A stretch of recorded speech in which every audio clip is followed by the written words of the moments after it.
UMKM ini juga merupakan penyokong dari ekonomi Indonesia. Terima kasih. Ya. Jadi sekitar 60% ekonomi kita itu ditopang oleh UMKM. Jadi bisa dikatakan bahwa masih ada tarik ulur ya gitu ya, antara pemerintah memberikan kebijakan seperti ini, kemudian tetapi melonggarkan satu sisi, begitu? Ya, saya pikir secara keseluruhan ini masih ada sektor-sektor yang tetap berdaya tahan tinggi, tapi ada karena keterbatasan di tengah pandemi ini, tadi beberapa sektor pariwisata, kan saya pikir memang ini serba sulit ya. UKM sudah diberikan pelatihan yang sangat luar biasa. Tadi ada e-commerce dan lain sebagainya, sudah dilatih, sudah pinter. Tapi sekarang setelah pinter, dia gimana jualannya? Karena untuk memproduksi dan lain sebagainya udah. Tapi sekarang jadi yang bingung, dia kesulitan dalam menjual.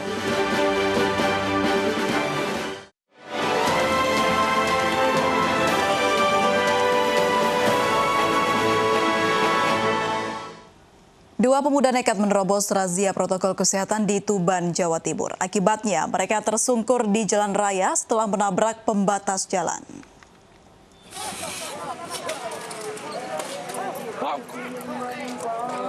Kedua pemuda ini malah tancap gas saat menemui razia protokol kesehatan di Jalan Veteran Kabupaten Tuban, Jawa Timur. Nyaris menabrak petugas, aksi nekat pengendara berakhir saat motor menabrak pembatas jalan hingga keduanya tersungkur di jalan raya. Petugas langsung menggelandang keduanya untuk diberikan sanksi karena tidak menggunakan masker.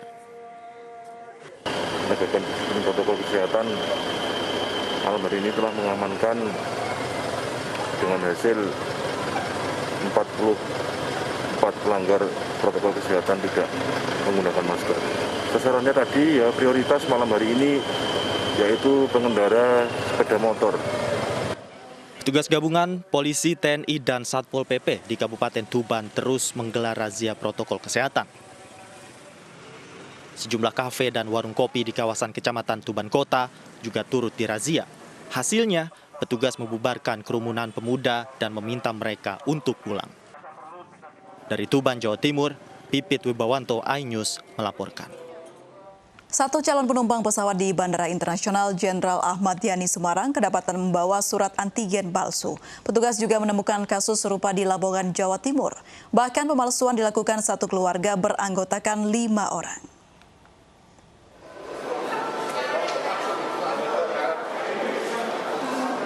Seorang calon penumpang pesawat di Bandara Internasional Jenderal Ahmad Yani Semarang terbukti memalsukan surat antigen. Hal ini terungkap dari kecurigaan tanggal dan waktu yang tercantum dalam surat. Pada surat tertera 18 Mei 2021 pukul 5 sore, sementara pelaku berada di bandara dengan tanggal yang sama namun waktu yang lebih cepat, yakni pukul 8 pagi. Akibat pemalsuan surat antigen, Pratim, warga Semarang yang tinggal di Pekanbaru ini, akhirnya ditahan Polres Semarang. Ia pun terancam hukuman 6 tahun penjara. Ini ada indikasi pemalsuan, saat ditanya juga si calon penumpang ini kebingungan, akhirnya kami berkoordinasi dengan petugas aviation security di bandara dan kepolisian Semarang Barat untuk menindaklanjut calon penumpang tersebut. Pemalsuan surat antigen juga ditemukan di Lamongan, Jawa Timur. Bahkan satu keluarga membawa surat antigen palsu dalam pemeriksaan di alun-alun kota. Rombongan yang akan kembali ke Bogor, Jawa Barat ini mengaku memalsukan surat rapid antigen dari hasil berselancar di internet. Berbeda dengan di Semarang, 5 anggota keluarga ini akhirnya jalani rapid antigen dari petugas dengan hasil negatif. Mereka diperbolehkan kembali dengan ditempelkan stiker dengan keterangan bebas COVID-19 dari hasil pemeriksaan di wilayah Jawa Timur. Tim Liputan iNews melaporkan. Pemirsa, Presiden Joko Widodo meninjau pelaksanaan vaksinasi gotong royong di Kabupaten Bintan, Provinsi Riau. Dalam kesempatan itu, Presiden juga meminta Menteri Kesehatan memastikan ketersediaan vaksin gotong royong. Program vaksinasi pada hari ini dan kita harapkan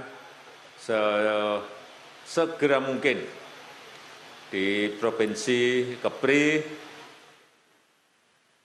peningkatan persentase yang divaksin semakin banyak dan kita harapkan nanti herd immunity, kekebalan komunal segera bisa tercapai dan kita semuanya bisa kembali pada keadaan normal kembali.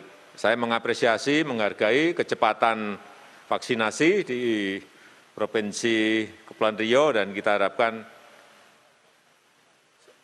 ada terus tambahan vaksin dari Kementerian Kesehatan. Sebelumnya Presiden Joko Widodo meninjau pembangunan jalan tol Pekanbaru menuju Bangkinang, Provinsi Riau. Tol sepanjang 40 km ini nantinya akan menghubungkan Provinsi Riau dan Sumatera Barat. Ruas tol sepanjang 40 km ini menjadi ruas pertama yang nantinya akan menghubungkan dua provinsi, Riau dan Sumatera Barat, dengan panjang total 254,8 km.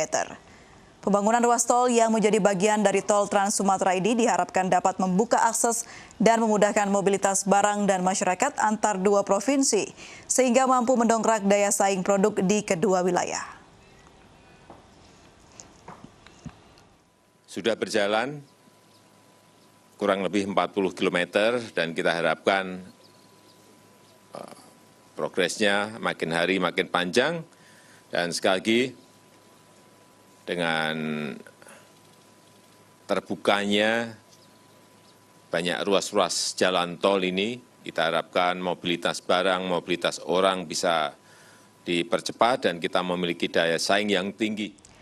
Selvi Nurbaiti, Sekretaris Pribadi mantan Menteri Sosial Juliari Batubara, hadir sebagai saksi dalam sidang lanjutan kasus korupsi Bansos Sembako COVID-19 Kemensos. Selvi diketahui memerintahkan Office Boy Kemensos untuk menyetorkan uang ke rekeningnya dengan nilai puluhan juta rupiah.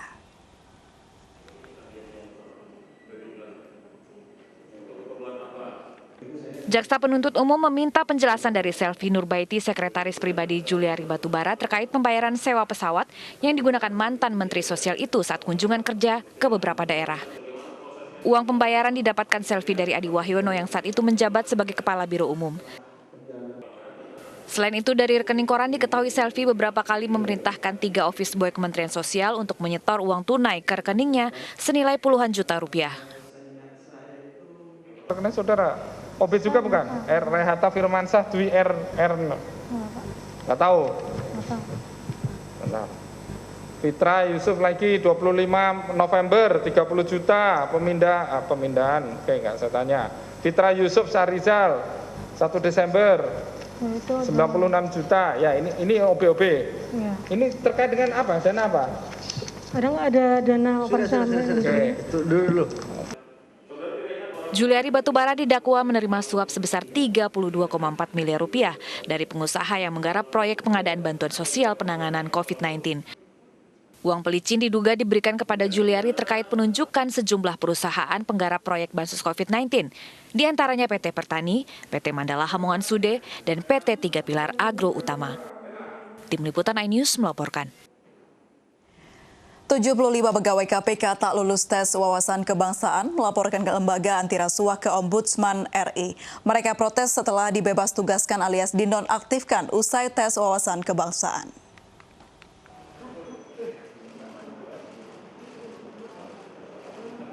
Didampingi kuasa hukumnya, para pegawai KPK membuat pengaduan ke Ombudsman atas dugaan maladministrasi tes wawasan kebangsaan sebagai peralihan status pegawai ke aparatur sipil negara di Lembaga Komisi Pemberantasan Korupsi.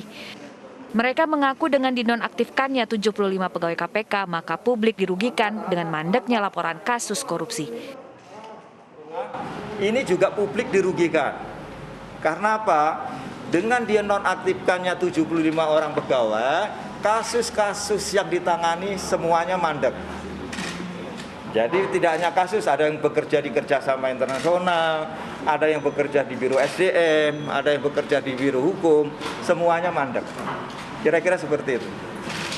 Kalau tidak mandek, paling tidak itu terganggu dengan keluarnya, dengan nonaktifnya 75 orang pegawai. Kita tentu akan mendalami sesuai prosedur dan kewenangan yang dimiliki oleh Ombudsman. Nanti akan mengambil langkah-langkah yang kita pentingkan adalah bagaimana proses ini bisa menyelesaikan dengan baik, gitu ya. Bahwa kita tidak seperti yang menjadi harapan tadi, bahwa kita harapkan masalah ini bisa kita selesaikan dengan tidak gaduh, dengan baik, sehingga semua pihak mendapatkan solusi yang terbaik dalam rangka untuk meningkatkan kualitas pemberantasan korupsi. Sebelumnya, Presiden Joko Widodo menyebutkan tes wawasan kebangsaan terhadap pegawai KPK tidak bisa menjadi dasar pemberhentian pegawai. Dari Jakarta, Nila Matsuna, Yudi Richard, iNews melaporkan.